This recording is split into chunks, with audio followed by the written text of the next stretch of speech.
მოგესალმებით, დედა გამარჯობა, მივესალმოთ ჩვენს მაყურებელს. დღეს გავიდა ზუსტად 1 წელი, რაც კამპანია 131 უფრო აქტიურ რეჟიმში გადავიყვანეთ და ვეცადეთ, რომ ხალხისთვის უფრო აქტიურად მიგვეწონა ჩვენი ხმა. მინდა რომ ამ ვიდეოში ვისაუბროთ შთაბეჭდილებებზე, შევასჯამოთ ეს 1 წელი და ჩვენს მაყურებლებს გავუზიაროთ ჩვენი სამომავლო გეგმები და ასევე გავუზიაროთ ის ყველაფერი, რაც ამ 1 წლის განმავლობაში გავაკეთეთ. მოგესალმები დე ჩვენს მაყურებლებს მივესალმები. ძალიან მიხარია რომ ეს 1 წელი ესე ძალიან აქტიურად გავატარეთ ყველამ ერთად. არა მარტო ჩვენ ფონდის თანამოაზრეებმა და თანამებრძოლებმა, არამედ გავაერთიანე ძალიან ბევრი სხვა ადამიანები და ეს ჩემთვის იყო ისეთი ძალიან თან სახალისო და თან კიდევ ძალიან დიდი იმედის მომცემი. მოდი დავიწყოთ ცოტა თავიდან. 131 არ არის ახალი და არც ყოველ 13-ში ერთი ლარი არ არის ახალი, რამდენიმე წელი ამას ვახორციელებთ. მანამ სანამ ეს სახლი აშენდებოდა, ჩვენ გვახსოვს ძველი ვიდეოები ძველი სახლიდან. როგორ დაიწყე და რა იყო მთავარი იდეა?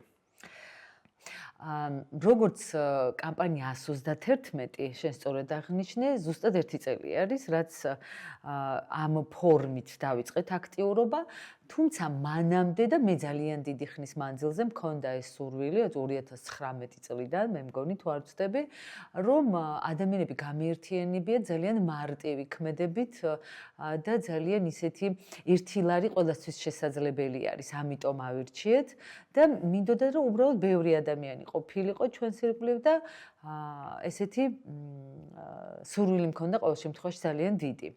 თუმცა რიგი სხვადასხვა პრობლემების გამო მაშინ პრიორიტეტები კიდევ უფრო სხვა გქონდა, ძველ სახლში ვიყავით, რაღაც მეტი პრობლემები გქონდა, ამიტომ ვერ მოვახერხე სიმართლე რო გითხრა, ესე ძალიან კარგად ამის ესე წარმოჩინება. თუმცა აი შარშან ზუსტად აი 1 წლის წინ დღევანდელ დღეს ესეთი ჩანაფიქრი ჩვენი ძველი ჩანაფიქრმა რაღაც ახალი სული ჩაიბერა ესე რო ვთქვათ და ახალი ფორმა მიიღო და კამპანიის ფორმა მიიღო, რაც ყველაზე მთავარი იყო და 131 ნახა გიორგიმ ეს არ შემიძლია რომ არ ვაღიარო და ეს ციფრი მამა ანდრიას ძალიან ბევრჯერ გვითქვამს და კიდევ ერთხელ ვიტყვი რომ მამა ანდრიას საყვარელი ციფრი იყო, ყველგან ამას წერდა და ვინაიდან იქიდან რომ ქონოდა კამპანიის ფორმა, ესეთი მოფიქრება მოვიფიქრეთ, რომ ყოველ 13 რიცხვში მხოლოდ 1 ლარი და სწორედ ეს არის 131. 13 ჩვენი გუნდისთვისაც ძალიან განსაკუთრებული რიცხვად გადაიქცა. ყოველი თვის 13 თითქმის ჩემ კალენდარში არის განსაკუთრებულად მონიშნული, გინდა ფიზიკურად, გინდა გონებაში, რომ ეს დღე დაკავებულია პლუს-მინუს 2 დღე აქეთ-იქეთ. რა არის შენი აზრით, ხალხთან სწორად მივიტანეთ ის აქცენტი, იმიტომ რომ 1 წლის განმავლობაში ძალიან ბევრი ადამიანი გავაერთიანეთ, შენ თვითონაც ახსენე და თითქმის ყოველ თვე საშუალოდ 20,000 ადამიანი უერთდებოდა ჩვენს კამპანიას. მიუხედავად იმისა, რომ იყო მომენტი, როცა თანხა იკლო, მაგრამ გაიზარდა ლარების რაოდენობა. ეს იყო პირდაპირ პროპორციული იმისა, რომ ჩვენ საზოგადოებასთან უფრო მეტად მივიტანეთ ყოველ თვე ჩვენი ხმა და ჩვენი, ასე ვთქვათ, მესიჯი. შენი აზრით, რამდენად დადებითი ეფექტი იქონია ამან ფონზე და რამდენად გაიზარდა ხალხის ჩართულობა კამპანიაში? დადებითი ეფექტზე რომ ვისაუბროთ, ძალიან ისეთი იყო, ჩემი მოლოდინებსაც კი გადააჭარბა სიმართლე რომ გითხრა, კი, ნამდვილად და ამისთვის უზომოდ მადლიერი ვარ ჯერ ჩვენი გუნდის წევრების და შემდეგ კიდე იმ ადამიანების, რომლებიც გამოყვნენ აი ამ კამპანიაში, ამ აქციაში და ისეთი საყვარელი SMS-ები შემოდის ხოლმე და შენიცი და ჩვენ ვაკეთებთ ხოლმე ამ რაღაც მკითხვებზე პასუხები, ისეთი ისიც გვაქვს ჩაწერები. ხო. და ძალიან ბევრი ადამიანი რომ ხვდება ისედაც არა მხოლოდ სოციალურ ქსელში და რომ მეუბნებიან, აი ხა მაგალითად გუშინ ვახტი ერთ-ერთ ჩვენ ძალიან ახლო ბელ ადამიანს ქიმიოთერაპიას იტარებდა და მისმა ექიმაც კი მითხრა, რომ ჩართული არის ამ აქციაში და ძალიან მოსწონს ეს ჩვენი წამოწყება და მან აღნიშნა, რომ რა თქმა უნდა, არა მხოლოდ 1 ლარს გვირიცხ აკურთხავს მეტს და ძალიან გამიხარდა. აი თითქოს და მე ვფიქრობ, რომ ყველა ადამიანამდე თუ არა უმეტეს იმ სეგმენტს მივიტანეთ. კი, აი ამ ჩვენი გამომწერებით, თან კიდე გამომწერებიც ხომ მოგვემატა, აი სულ გუშინ მახარა ნაზიტამ, რომ 35,000-იც კი ავედით და დავიწყეთ აი ამ კამპანიამდე 22,000 გამომწერი. ზუსტად მე ხო იცი მიყვარს სტატისტიკები, ზუსტად შარშან მარტში 22,000 გამომწერი იყო ფონდის გვერდზე და დღეს არის 35,000 გამომწერი. რა თქმა უნდა, მადლობა ჩვენს მაყურებლებს და ჩვენს ხარდამჭერებს. აუცილებლად აღსანიშნავია, რომ შეიძლება ბევრი ვერ დაგვეხმაროს ფინანსურად, მაგრამ დღეს სოციალურ ქსელში გაზიარებაც, მოწონებაც, კომენტარის დატოვებაც ან მეგობრისთვის ჩვენი ვიდეოს გაზიარებაც არის ხარდაჭერის ტოლფასი მეგობრებო და მე მინდა გთხოვოთ და დედა თინათინიც რა თქმა უნდა დამეთანხმება რომ თუ მიუხედავად იმისა რომ ვერ შეძლებთ თუნდაც 1 ლარის განმორიცხვას ამ ხრივ მაინც დაგვეხმაროთ ესეც იქნება ჩვენთვის ძალიან დიდი დახმარება. დედა რატომ უნდა გავერთიანდეთ და რატომ უნდა გაერთიანდეთ საზოგადოება ბერიანდრიას ფონდის შვილობილებისთვის ყოველ ცამეტში? რატომ უნდა გავერთიანდეთ და ჯერ დავიწყოთ იქიდან რომ ფონდის საჭიროებები ძალიან ბევრი არის. და ამიტომ მოვიფიქრეთ ესეთი მარტივი კამპანია, სადაც უმეტესი ნაწილი და შენ აღნიშნე, რომ შეიძლება ვინც თანხით ვერ დაგვეხმარება, რა თქმა უნდა, იმ ადამიანების ჩვენთვის ძალიან მნიშვნელოვანი არის ყოველი ჩვენი ცხოვრების, რა ვიცი, სიახლეებში რო იქნებიან ჩართული და გააზიარებენ, ამითაც დაგვეხმარებიან, შენ სწორად აღნიშნე, მაგრამ მე მაინც ვფიქრობ, რომ 1 ლარის ჩარიცხვა, ვფიქრობ, ყველა შეუძლია ყოველ შემთხვევაში იმას, ვინც სოციალურ ქსელში არის აქტიური ადამიანი, ხო, დავიწყოთ აქედან. ვისაც აქვს, ავიცი, ის ტელეფონები, რომელთაც სარგებლობს და საჭირო არის ამ ყველაფრისთვის, იმ ადამიანებს მართლა აქვთ ის 1 ლარი, რომელიც შეიძლება რომ ჩვენ ჩაგვირიცხოს. არიან რა თქმა უნდა ისეთი ადამიანები, ვინც მეტს გვირიცხავს და ამისთვის უზომოდ მადლიერები ვარ, ჩვენ არაერთხელ გვისაუბრია ამაზე და იმათ კიდევ ესეთი მის ამაკ მოფიქრებული, იმათ კიდევ იმდენჯერ მეტი მადლობა 1 ლარზე მეტს რამდენს ვინც გვირიცხავს. და აი ამ ჩვენი ჩანაფიქრი იყო სწორედ ეს, რომ ძალიან ბევრი ადამიანი გაგვეერთიანებია და ჩვენი ფონდის რეალობაში, ცხოვრების რეალობაში ყოფილიყო ისეთი ამბავი, რომ მხოლოდ ერთხელ შევაწუხოთ საზოგადოება, აი ესე მხოლოდ თანხით ჩარიცხვით. და დანარჩენი ჩვენი შრომით. ძალიან ბევრი სხვადასხვა პროექტები გვაქვს და ჩვენ სოციალურ ქსელში ეს ძალიან აქტიურად და კარგად ჩანს. და აი ჩემი ყველაზე დიდი სურვილი და ოცნებაც ეს არის, რომ ფონდმა მხოლოდ ერთხელ ითხოვოს ადამიანების გაერთიანება და ძალიან მარტივი და ესეთი პატარა თანხით, ხო, 1 ლარით. ანუ ცოტა დიდი მასშტაბით რომ შევხედოთ, წელიწადში 12 ლარი ნებისმიერი შემოსავლის მქონე ადამიანისთვის არის საკმაოდ მცირე. ყოველ შემთხვევაში მე ასე უყურებ და თუ ადამიანს მით უმეტეს უნდა კარგი საქმის გაკეთება და ჩვენ ხშირად აღნიშნავთ რომ ეს არის მხოლოდ ჩვენი რაღაცა ახირება რომ მხოლოდ ჩვენ ჩაგვირიცხონ ამ დროს შეუძლიათ 13 არის სიკეთის დღე და შეუძლია ნებისმიერ სხვა ადამიანს ან ფონდს გაუზიარონ თავიანთი თანხა ესეც რა თქმა უნდა ერთ-ერთ კამპანიად გადაიქცა და ერთ-ერთ მოწოდებათ რომ 13 არის სიკეთის დღე და მხოლოდ ბერიანდრიას ფონდის დღე არ არის ჩვენი 1 ლარი საკმაოდ პოპულარული გახდა და შენც ხშირად აღნიშნავ ამას. კი, ხო, ძალიან პოპულარული გახდა და რა თქმა უნდა, მე ძალიან გამიხარდა. თუმცა მაგ ცოტა ისეთი ისიც გაჩნდა და ცოტა იყენებენ ხოლმე და ძალიან გული მტკივა, იმიტომ რომ ქველმოქმედება ისეთი რამე არის, ადამიანებს არ უნდა იმედები არ უნდა გაუცრუო. აი ხა სულ ცდილობ რომ რაღაცა ისე ლამაზად ვთქვა, მაგრამ სამწუხაროდ ის მძიმე და ცუდი რეალობაც არის, რომ ხელოვნური ინტელექტით გააკეთეს ერთი ბავშვის ფოტო, ითხოვდნენ და იქაც ძალიან ესე აქტიურად ჟღერდა ეს 1 ლარი და შეიძლება იცი როგორ არის, როგორც მედალს აქვს ორი მხარე, ისე არის აქაც. ჩვენ კი გვიხარია, ვისაც ნამდვილად ჭირდება და ძალიან ბევრმა აიტაცა ჩვენგან და ბევრჯერ შეგვხედრია ეს 1 ლარი. მთავარი არის უბრალოდ იმ ადამიანებმა გადაამოწმონ.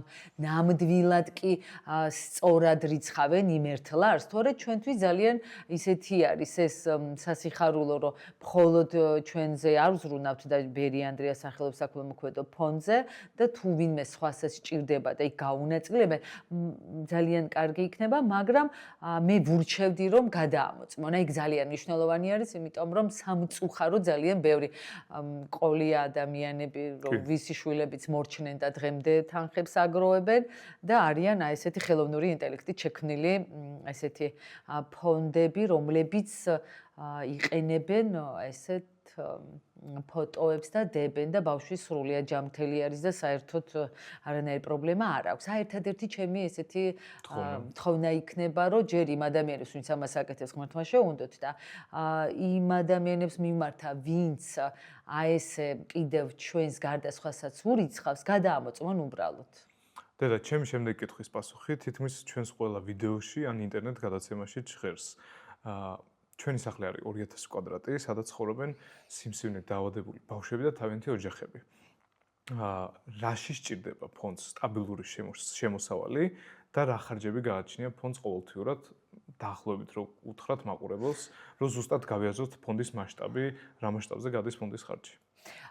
ესე იგი, კარგი კითხვა არის, იმიტომ მომწონს, რომ კიდევ ერთხელ აღვნიშნავთ თუ რა საჭიროებები არის ფონდში და რატომ ვართ ესეთი აქტიურები. ჯერ დავიწყოთ იქიდან, რომ ეგ დაავადება ძალიან ისეთი მკურნალობა რო იწყება, ძალიან ხანგრძლივი არის, ბევრი, რა ვიცი, წელიწადზე ნაკლები არც ერთი არ არის. ყველაზე კარგ შემთხვევაში ერთ წელიწადში რო დასრულდეს ბავშვის მკურნალობა და მორჩენა, რა თქმა უნდა, დაავადების დამარცხება, მაგრამ არიან ბავშვები, რომლებიც წლები 3 წელი, 4 წელიც ყოლია და თან კიდევ ბავშვის ამ დაავადების დაძლევით არ სრულდება ჩვენი მისდამი ზრუნვა.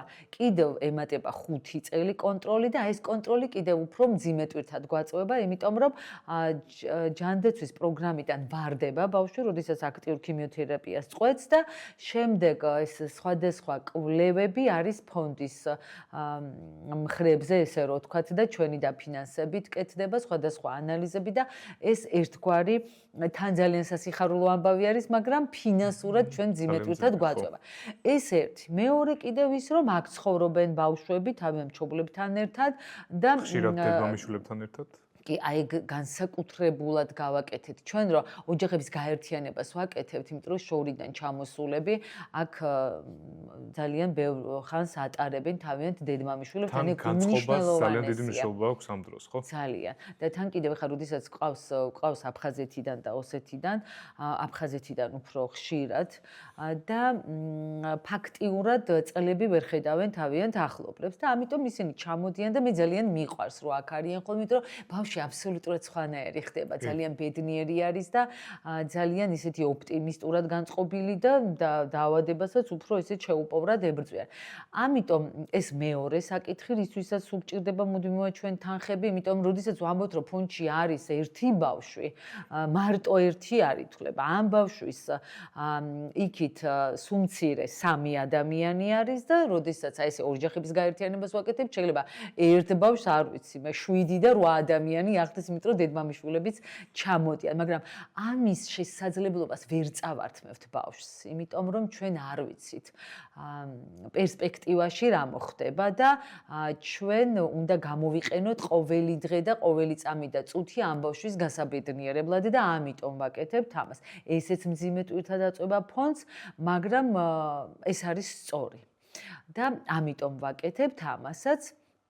და ფიქსირებული თანხები, რაც სახს სჭირდება და ხარჯი, ეს არის კომუნალურები, კვება ბავშვების და კვება ძალიან მრავალფეროვანი არის. ზამთარში რა თქმა უნდა კომუნალურები იმატებს და ზაფხულში იკლებს, მაგრამ როგორ არის იცით, აი გაზის გადასახადი ნაკლებია, მაგრამ დენი მეტი და ესე რომ ვთქვათ, დიდი სხვაობა მაინდა-მაინც არ არის, მაგრამ ნუ ზამთარში მაინც უფრო მეტი არის, იმიტომ რომ ამხელა სახლის 2000 კვადრატი, ამხელა სახლის გათბობა ძალიან ბევრ იმას მოითხოვს. წყალი. კონკრეტული რიცხვი. წყალი ძალიან ძვირია. წყალი რა თქმა უნდა. ხო, ჩვენთვის, იმიტომ რომ ჩვენთვის ძალიან მნიშვნელოვანი არის, თან კიდევ ვიხდით როგორც კომპანია ისე და წყლის გადასახადი ძალიან ბევრი მოგდის და ძალიან მნიშვნელოვანი არის ბავშვების. ის ყოველ დღე შხაპს უნდა ღებულობდნენ აუცილებლად, ჯერ ისედაც უნდა ღებულობდეს ყველა ადამიანი, მაგრამ ჩემი ბავშვი მით უმეტეს, იმიტომ რომ პოსტქიმიოთერაპიულად თუ გინ დასხივების შემდეგაც აუცილებლად ეს უნდა, ამიტომ გამოდის ეს მედიკამენტები და ძალიან მნიშვნელოვანი არის. ესე რო გითხრათ, სადღაც 10-12-13,000 გჭირდება კომუნალურებისთვის. რაც შეეხება კვებას, კვება კიდევ ცალკე რამე არის. ნუ ეს სახლი 30-დან 50 ადამიანს კვებავთ დღეში 3-ჯერ. და ესეც იქიდან გამომდინარე, რომ ერთი ბავშვის უკან მარტო ერთი ბავშვი არ არის. ხო, ჩვენ ახლა ბავშვს ვაჭამოთ და ოჯახს არა ეგრე ხო ვერ გამოგვივა და თან ძალიან მრავალფეროვანი საკვები გვაქვს. იქიდან გამომდინარე, რომ სპეციფიკიდან გამომდინარე, რომ ბავშვს შეიძლება ერთ ძალიან უნდოდეს, არ ვიცი მე რაღაც კერძი, მაგრამ მეორე ბავშვს ამ კონკრეტულ კერძზე კონდეს ცუდი შეგრძნება და მას არ მოუნდეს ამის ჭამა. ამიტომ ძალიან მრავალფეროვანია და ესეც ძალიან ესეთ დიდ თანხებთან არის დაკავშირებული და გააჩნია რამდენ ადამიანს კვება 15,000-დან 20,000-მდე თვეში ამისთვის მარტო გჭირდება. ამიტომ ვამბობ, რომ ბერი ანდრია სახელობის საქველმოქმედო ფონდს ფიქსირებული და არაფიქსირებული ხარჯი აქვს ძალიან დიდი. ამიტომ ყოველთვის ვთხოვ ადამიანებს, რომ ნუ გაუკვირდებათ ჩვენი ესეთი აქტიურობა და ამ ყველაფრის გათვალისწინებით, რომ ერთი კამპანია მოვიფიქრეთ ისეთი, რომ ძალიან ბევრი ადამიანი გავაერთიანოთ და მცირედი ესეთი შემოწირულობებით ერთი ლარით, აი ამათ ვთხოვთ თქვენ, ჩემო საყვარელო ადამიანებო. ძალიან ბევრი რომ ვიქნებით, აი ეს ფიქსირებული ხარჯი სანერვიულო არ გვექნება. და დანარჩენს ჩვენ მედიკამენტები, მედიკამენტები, კვლევები, ხო მაღვნიშნე კონტროლზე მყოფი ბავშვები აბსოლუტურად ჩვენი დასაფარი არის მათი კვლევები. კი, მოვახერხებთ, იმიტომ რომ ძალიან ბევრ ამას ვაკეთებთ მართლა. ცენტრი აქვს პროექტები და პროექტები, ტრენინგ ცენტრები და სიცოცხლის ფესტივალი კიდე სექტემბერში იქ ცალკე ამბავი არის და ამაზე ხა ჩვენ არ შევაწუხოთ. ყოველ შემთხვევაში 131 არის ფონდის თითქოს სტაბილური შემოსავალი, რომელიც ფონდს თვიდან თვემდე აუცილებლად სჭირდება. და ეს უნდა იცოდეს ჩვენმა, ასე ვთქვათ, მხარდამჭერებმა აუცილებლად, რომ ეს 131 არის არა ფუფუნების საგანი, არამედ ბაზისური პირველადი მოხმარების რაღაცა ეს ხარჯი, რომელიც ფონდს თვიდან თვემდე სჭირდება. ეს არის აუცილებლად ხაზგასასმელი ჩემი აზრით. მადლობა, ძალიან კარგად ჩამოაყალიბე. ნამდვილად ამისათვის არის საჭირო კამპანია 131, რომ ჩვენ სტაბილურობის შეგრძნება გქონდეს და კიდევ ერთხელ გავამახვილებ იმაზე მნიშვნელობას, რომ ადამიანების გაერთიანებას და ძალიან ბევრი ადამიანის გაერთიანება უნიშნელოვანი ისე არის სასიცოცხლოდ ბერი ანდრიას სახელობის საქველმოქმედო ფონდისთვის. რაც უფრო მეტი ადამიანი ჩაერთვება ამ ჩვენს ძალიან სახალისო კამპანიაში, მეტი ბავშვის სიცოცხლის გადარჩენას შევძლებთ და მათი სიცოცხლის გახალისებას. ესეც ძალიან მნიშვნელოვანი არის და მე იმედი მაქვს, რომ კიდევ უფრო მეტი ადამიანი შემოგვიერთდება. და ყველაზე მთავარი, ძალიან მიხარია, რომ ეს ჩვენი კამპანია კიდევ უფრო მეტად გავამარტივეთ ადამიანებისთვის. გვაქვს სიკეთესკეთება გავამარტივეთ. დიახ, გვაქვს ჩვენი ვებგვერდი, ამდენი წლის არის ხო ფონდი და როგორც იქნა გვაქვს ეს ჩვენი ვებგვერდი, ძალიან მე თვითონ ძალიან მომწონს.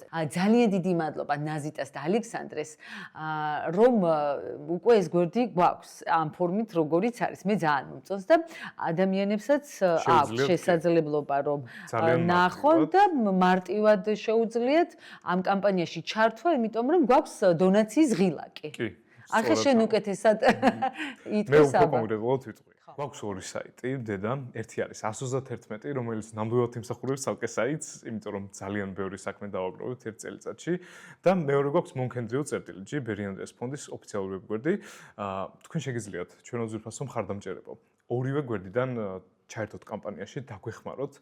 ორივე გვერდზე ძალიან გამოსაჩენ ადგილას გვაქვს დონაციის ღილაკი, საიდანაც თქვენთვის სასურველი თანხის ჩარიცხვა და ფონდის შვილობილების დახმარება შეძლებთ. 131G და მონქენდრიო წერტილი G-ც არის ორივე ბერიანდრიას ფონდის ვებგვერდი. ფიზიკური პირების გარდა დედა ჩვენ ამ ერთი წლის განმავლობაში ძალიან ბევრი კომპანია დავიმეგობრეთ, რომლებიც მოდიოდნენ ჩვენთან, ათვალიერებდნენ სახლს, რომელიც განსაკუთრებულად აღძრავს მათში, ასე ვთქვათ, ქველმოქმედების უფრო დიდ მოტივს და მოდი გამოვყოთ ჩვენი რჩეული კომპანია, რომელიც გახდა ბევრი კომპანიისთვის მისაბაძი და მათი მეთოდი სიკეთის კეთების, რომელიც თითქოს ახალი იყო. კი, ძალიან კარგია რომ ეს გამახსენე. ჩვენი ესეთი ის ქონდა აქტივობა, ხო, როდესაც ვეპატიჟებოდით კომპანიებს და ვაცნობდით ჩვენს სახლს, თუ როგორ და რას ვეხმარებოდით და ვთავაზობდით თუ მოგწონთ და გინდათ დაგვიმეგობრდით და ესეთი კომპანია ჩემთვის იყო ჯეოჰოსპიტალები, როდესაც მოვიდნენ დაათვალიერეს და აი ბატონი გიორგი და მარიამი იყო ჩვენი ესეთი შუამავალი რგოლი, რომელმაც ეს კომპანია მოიყვანა თავისი და დირექტორები იყვნენ აბსოლუტურად წარმოდგენილები, ძალიან ბევრი კითხვები დამისვეს, აი ესე ამომწურავი პასუხები გავეცი და როდესაც დაბრუნდნენ, ესე იგი თავიანთ კომპანიაში, ესეთი ის გააკეთეს, გამოიწვიეს თანამშრომლები, რომ უთხრეს, ჩავერთოთ 131 კომპანიაში და რამდენი თანამშრომელიც იქნებით, ზუსტად მეორე იმდენივე ნახევარს დავდებთ ჩვენ კომპანიის სახელით ქველმოქმედებაში და ძალიან სახალისო ყოფილა იქ თანამშრომლებიდან გავიგე მე რომ ერთმანეთს ეუბნებოდნენ მოდი შენც ჩაერთე შენ ჩაერთე იმიტომ რომ კიდევ დაუმატებს კომპანია და ესეთი რაღაც გამოწვევა იყო მათთვის და მე ძალიან მომეწონა. შემდეგ როდესაც მოვყევი ეს სხვა კომპანიასთან და ნოვასთან ჩვენი დიდი ხნის მეგობარი არის კომპანია ნოვა და ნოვამაც იგივე გააკეთა. რამდენი თანამშრომელიც რიცხავს მეორე იმდენივეს ამატებს თვითონ ნოვაც და ძალიან გამიხარდა ეს რომ გახდა ისეთი მისაბაძი და ჩვენ ხშირად ამაზე ვლაპარაკობთ და ესე შემიძლია ეს ორი კომპანია გამოვყო რომ ჩვენთვის აი ამ ერთი წლის შიგნით 131 კომპანიის რაღაცა ლიდერები არიან ჯეოჰოსპიტალებს უდიდესი მადლობა და ნოვას ძალიან დიდი მადლობა. ხო და ჩვენც დიდი სიხარულით ამას სხვადასხვა კომპანიებს ვუყვებით რომ ესეც შესაძლებელი არის ესეთი რამის გაკეთება. ძალიან დიდი მადლობა მინდა გადავხადო თითოეულ ადამიანს, ვინც ჩვენს გვერდში იდექით, აი ამ ბოლო ერთი წლის მანძილზე, ვინც ისე ძალიან გააქტიურდით, ღმერთმა დაგლოცოთ და გაგახაროთ, შვილები, ჯამთელები გიმყოფოთ და უდიდესი მადლობა ახალ კომპანიებს, რომლებიც შემოგვიერთდით, იმიტომ რომ თქვენი თანადგომის გარეშე ჩვენ ვერაფერს ვერ გავაკეთებთ, თქვენ ხართ ყველაზე მთავარი და მნიშვნელოვანი ადამიანები. უღრმესი მადლობა, გაიხარეთ ჩემი შვილების მადლი და ლოცვა გფარავდით. დიდი მადლობა ყველას და შევახსენოთ. ყოველ 13-ში მხოლოდ ერთი ლარი. მხოლოდ ერთი ლარი.